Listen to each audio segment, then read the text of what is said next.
Os santos são sinais da presença do ressuscitado na história. Hoje, dia 12 de abril, celebramos São José Moscati. Nosso santo de hoje nasceu no dia 25 de julho de 1880, na cidade de Benevento, na Itália, em uma família nobre, uma família que tinha boa condição financeira, social. Foi batizado poucos dias após o seu nascimento, no dia 31 de julho, dia de Santo Inácio de Loyola. O batismo aconteceu na própria casa da família. Os pais eram muito católicos. E o pai de José Moscati era presidente do Tribunal de Justiça da cidade de Benevento. Quando José Moscati tinha 4 anos de idade, ou seja, em 1884, o pai de José Moscati foi promovido. Então a família se mudou para a cidade de Nápoles, e foi a história dessa cidade que José Moscati acabou marcando. Ele era tão piedoso assim quando era criança que, insistindo muito, autorizaram uma coisa que era extraordinária para a época. Ele recebeu sua primeira comunhão com apenas 8 anos de idade e ele teve uma experiência mística muito profunda naquele momento. De fato, a vida dele foi muito marcada pela sua primeira comunhão. E a partir daí, os 2 grandes pilares da vida espiritual dele passaram a ser a Eucaristia, que ele passou a buscar com muita assiduidade. Depois de alguns anos, ele se tornaria uma pessoa de missa diária, de Eucaristia diária, e o outro grande pilar da sua espiritualidade era a grande devoção que ele tinha à Virgem Maria. Ele era muito próximo tanto da Eucaristia como da Virgem Maria.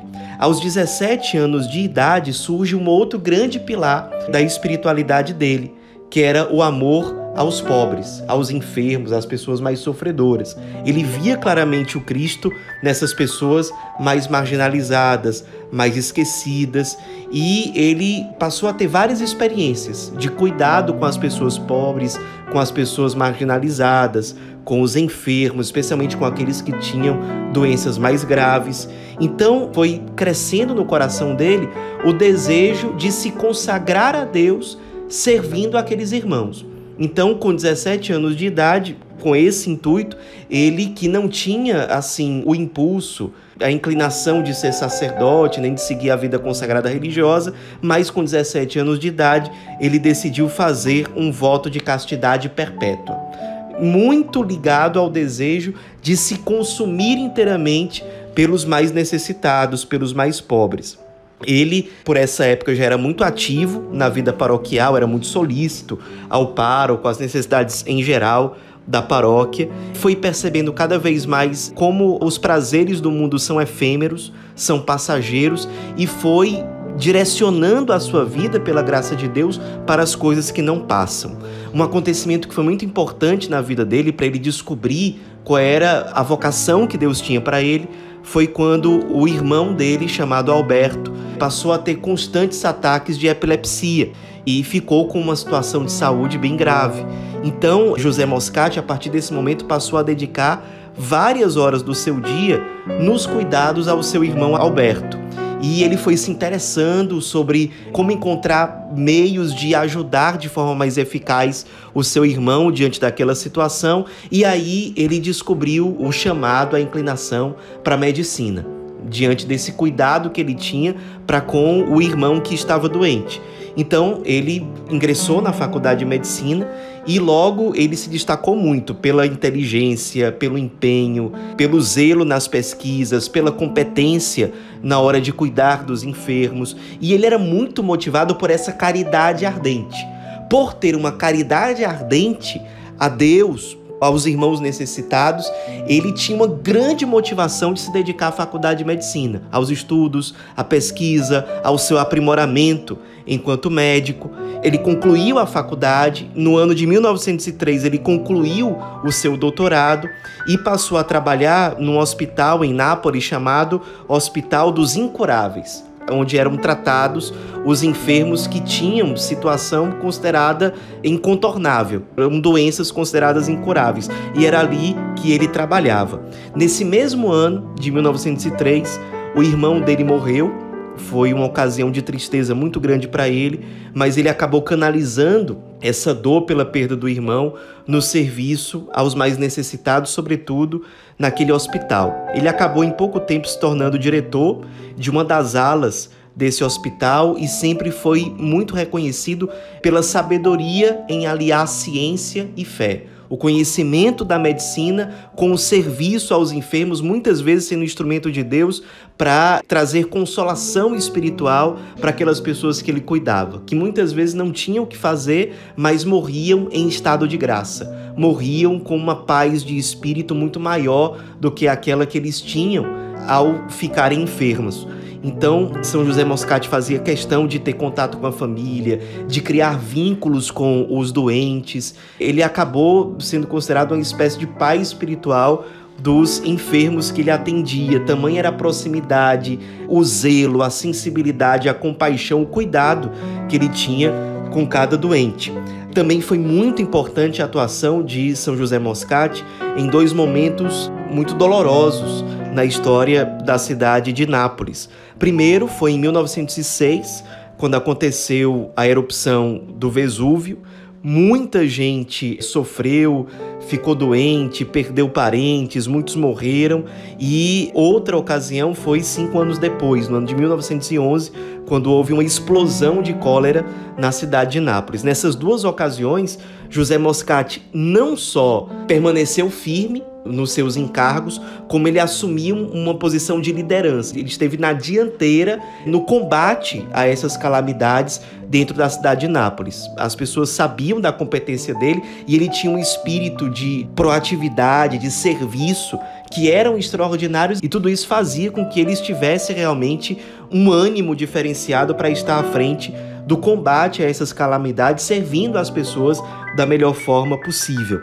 Acabou que, depois de um tempo, ele mesmo assumindo funções de destaque no meio acadêmico, na pesquisa, no seu trabalho como diretor do hospital, acabou que o coração dilatado de José Moscati queria mais, queria servir mais, se consumir mais.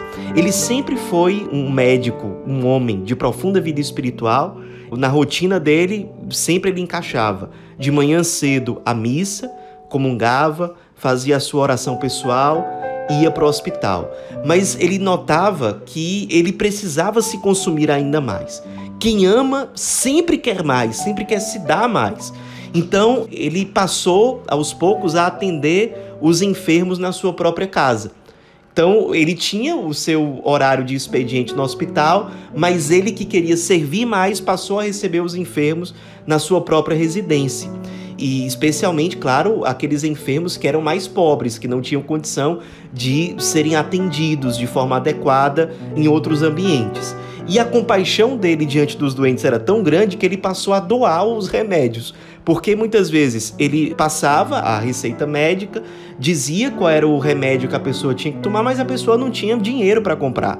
Então ele mesmo passou a gastar grande parte do seu salário comprando remédio para os enfermos que ele atendia.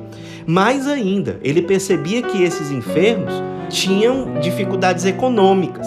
Muitas vezes era um pai de família que, por conta daquela doença, não tinha como trabalhar, e isso acabava sendo ocasião de sofrimento para a esposa, para os filhos. Então ele passou a ajudar materialmente essas pessoas que ele atendia, de modo que ele passou a ter uma vida muito simples. Ele, que era um médico muito reconhecido na cidade de Nápoles, foi escolhido por 2 vezes para representar a Itália em congressos internacionais de medicina, ocasiões consideradas muito importantes. Então era um médico renomado, inclusive bem reconhecido no meio acadêmico, mas ele passou a ter uma vida pobre, uma vida muito simples, austera, porque simplesmente a vida dele era toda para os pobres, para os enfermos, para as pessoas mais necessitadas. Ele não fazia questão de ter bens materiais, ele simplesmente queria amar, servir. Então ele passou a incluir esse serviço aos pobres na sua própria casa, na sua rotina. Acordava de manhã cedo, ia para a missa, comungava, fazia a sua oração pessoal de forma generosa, ia para o hospital, atendia aos enfermos lá de forma incansável, com grande compaixão, com grande competência, com grande sensibilidade, criando vínculos, levando as pessoas de algum modo a ter experiência de Deus, e à tarde ele voltava para casa e continuava atendendo, se consumindo, servindo os enfermos que eram mais pobres e muitas vezes doando remédios, doando dinheiro, doando bens para que essas pessoas fossem atendidas da melhor forma possível. E à noite ele continuava se dedicando à sua vida espiritual, à devoção à Santíssima Virgem. Enfim, era um homem totalmente entregue a Deus. Foi leigo a vida inteira e com uma vida inteiramente a serviço de Deus, sendo fiel sempre ao celibato, e com toda a justiça ele passou a ser reconhecido na cidade de Nápoles como médico e pai dos pobres. Tamanho era o seu amor e o seu espírito de serviço em relação a esses irmãos. Sofreu perseguições, porque ele foi médico e transitava no meio acadêmico numa época que já era anticlerical, em que os cristãos já eram ridicularizados ali dentro do ambiente da universidade, do ambiente de pesquisa, porque muitas vezes se achava que uma pessoa de fé era uma pessoa imatura, não tinha condição de se dedicar adequadamente ao estudo científico, e ele sempre foi muito firme, muito humilde, muito sereno diante desse ambiente hostil, e num dos seus escritos sobre isso, ele dizia o seguinte: ama a verdade, mostra-te como és, sem fingimentos, sem receios, sem respeito humano. Se a verdade te custa a perseguição, aceita-a. Se te custa o tormento, suporta-o. E se pela verdade tivesses que sacrificar-te a ti mesmo e a tua vida, sê forte no sacrifício. E foi com esse espírito de entrega, de amor à verdade, de serviço, de entrega total, que ele acabou falecendo com apenas 47 anos de idade. Cumpriu toda aquela rotina de missa, oração pessoal, trabalho no hospital, e enquanto ele estava servindo aos pobres, atendendo-os na sua própria casa, ele passou mal, percebeu que a morte se aproximava, se colocou em oração de forma muito serena, se entregando a Deus. Ele acabou falecendo ali mesmo, atendendo os pobres na sua própria casa, no dia 12 de abril de 1927. Pouco tempo depois que ele faleceu, muitas pessoas já estavam pedindo a intercessão dele, porque já consideravam José Moscati um santo, e muitas graças, inclusive milagres, passaram a ser relatados por pessoas que pediam a intercessão de José Moscati. E foi, no fim das contas, canonizado no dia 26 de outubro de 1987 pelo Papa São João Paulo II. Nos inspiremos na vida desse leigo, médico, um santo, que foi todo para Deus, que foi todo para os pobres, que foi todo para os sofredores, que fez da sua vida um dom, de forma incansável, que por caridade fez o melhor que podia nos seus estudos, na sua carreira acadêmica, para transformar tudo isso não só em glória pessoal, não, nada disso, transformar tudo isso em serviço generoso pelos seus irmãos, especialmente por aqueles que mais precisavam. E tudo isso por amor a Cristo, tudo isso por amor a Deus. Aprendamos para que nós também, como ele, sejamos resposta. São José Moscati, rogai por nós.